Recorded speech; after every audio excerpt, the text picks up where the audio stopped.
Hi friends, welcome back to Abaram Vlogs 786. Please subscribe చేసుకోండి. నేను ఇవాళ ఉల్లి పొరక కర్రీ చేస్తున్నాను. ఉల్లి పొరక మొత్తం మట్టిలోనే ఉంటుంది కదా, అందుకని అందులో ఉన్న మట్టి వెళ్ళిపోవడానికి ఇలా వాటర్ అయితే తీసుకున్నాను. ఇలా ఉల్లి పొరకని ఇలా పీసెస్ ఇలా కట్ చేసి పెట్టుకున్నాను. ఇప్పుడు ఇది వాటర్లో వేసి ఒక 3-4 టైమ్స్ వాష్ చేసుకోవాలి, ఎందుకంటే దానికి ఉన్న మట్టి మొత్తం వెళ్ళిపోవాలి. ఇలా వాటర్లోకి అయితే వేసుకున్నాను. ఇప్పుడు ఇది వాష్ చేసి జల్లెట్లోకి వేసుకోవాలి. ఇలా మంచిగా కడిగేసాను మట్టి పోయేంత వరకు. ఇప్పుడు ఇది జల్లెట్లో వేసుకున్నాను. ఇప్పుడు ఒక గ్లాస్ అంతా పప్పు, శనగపప్పు అయితే వేసుకున్నాను. ఇప్పుడు ఇది కడిగి ఒక విజిల్ వరకు మూత పెట్టేసుకోవాలి, వాటర్ పోసుకొని. ఇలా వాష్ చేసి పెట్టేసేసుకున్నాను. ఇందులో కాస్త ఆయిల్ పోసాను. ఇప్పుడు ఇందులోకి కాస్త పసుపు వేసి మూత పెట్టేసుకో. ఇలా పొయ్యి పైన ఒక పెనం పెట్టాను. అందులోకి ఇప్పుడు ఆయిల్ వేసుకున్నాను. ఉల్లికాడలు కట్ చేసుకున్నాను కదా, దానికి వచ్చిన ఉల్లిపాయలని ఇలా కట్ చేసుకున్నాను. ఆయిల్ అయితే వేడెక్కింది. ఇప్పుడు ఇందులోకి ఆనియన్స్ వేసుకున్నాను.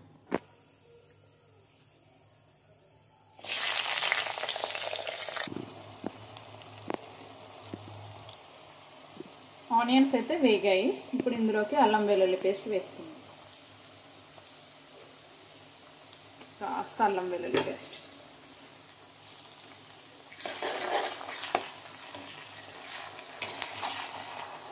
ఓకే, ఇప్పుడు ఇందులోకి ఉల్లి పొరక కట్ చేసి పెట్టుకుంది వేసుకున్నాను.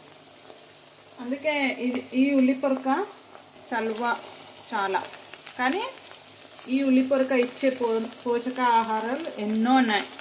ఇది తింటే ఆరోగ్యంకి ఎంతో బెనిఫిట్. ఈ ఉల్లిపాయను ఎన్నో వేల సంవత్సరాలుగా ఉపయోగిస్తున్నారు. ఉల్లిపాయ, ఈ ఉల్లిపాయ రుచికి మాత్రమే కాదు, ఈ ఉల్లిపాయ ఆరోగ్యాన్ని కాపాడడంలో కూడా ఎంతగానో ఉపకరిస్తుంది. దీంతో ఎన్నో ఉపయోగకరమైన పోషకాలు, ఆరోగ్య ప్రయోజనాలు లభిస్తాయంట. ఈ ఉల్లిపాయ గురించి చెప్పడం అంటే చాలా కష్టమే. అందుకే మన పెద్దవాళ్ళు ఒక మాటల్లో ఉల్లి చేసే మేలు తల్లి కూడా చేయదన్నారు. ఈ ఉల్లికాడలను, మంచి రుచితో ఉండే ఈ ఉల్లికాడలను బిర్యానీ, సూప్స్, సలాడ్స్ వంటి ఆహారంలో ఎక్కువగా ఉపయోగిస్తారు. ఈ ఉల్లికాడలలో పీచు పదార్థం ఎక్కువగా ఉంటుంది. ఈ ఉల్లికాడ కర్రీ ఎక్కువగా తీసుకోవడం వల్ల బరువు సమస్య ఏర్పడదు, ఇంకా మలబద్ధకం సమస్య కూడా ఉండదు. ఉల్లికాడల్లో ఉన్న డైటరీ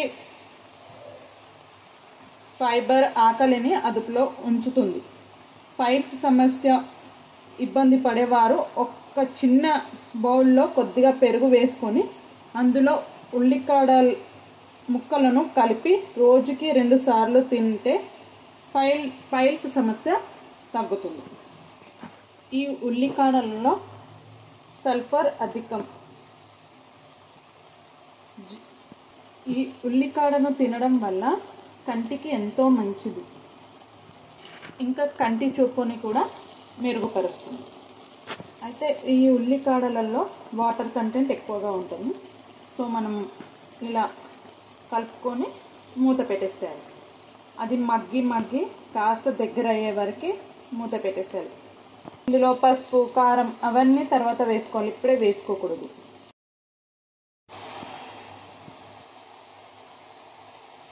ఆయిల్ అయితే పైకి తేలింది, వాటర్ కంటెంట్ అయితే మొత్తం పీల్చేస్తుంది. సో ఇప్పుడు ఇందులోకి పసుపు కారం వేసుకోవాలి. పసుపు కారం అయితే కాస్త ఒక 2 టేబుల్ స్పూన్ వేస్తున్నాను.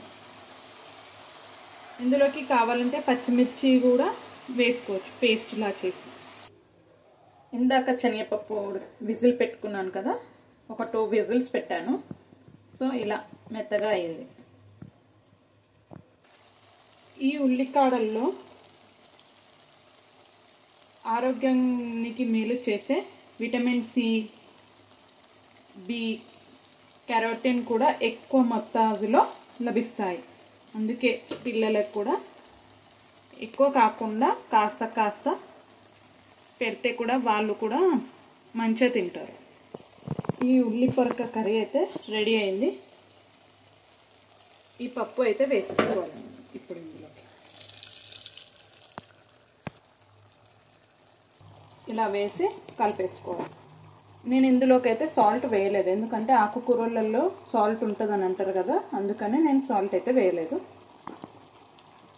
ఇలా ఉడకపెట్టుకున్న శనగపప్పు అయితే వేసుకొని కాసేపు మగ్గనివ్వాలి. పిల్లలు కూడా ఎంతో ఇష్టంగా ఈ కర్రీ అయితే ఎక్కువ పూరి చపాతీ చేసుకున్నప్పుడు చేస్తే తొందరగా అయిపోతుంది కర్రీ. పిల్లలైతే ఇలా శనగపప్పు ఇలా వేస్తే అది తినేటప్పుడు ఇట్లా మధ్యలో మనం తినేటప్పుడు తగులుతుంటుంది కదా, సో ఎంతో ఇష్టంగా తింటారు పిల్లలు కూడా. అంతే అండి వాళ్ళ video. Thanks for watching. Please అండి నా ఛానల్ సబ్స్క్రైబ్ చేయకుండా చూస్తున్నారు, please request from my side, please subscribe చేసుకోండి. మీకు ఏమైనా డౌట్స్ ఉంటే కమెంట్స్లో చెప్పండి. Thanks for watching. Bye, take care.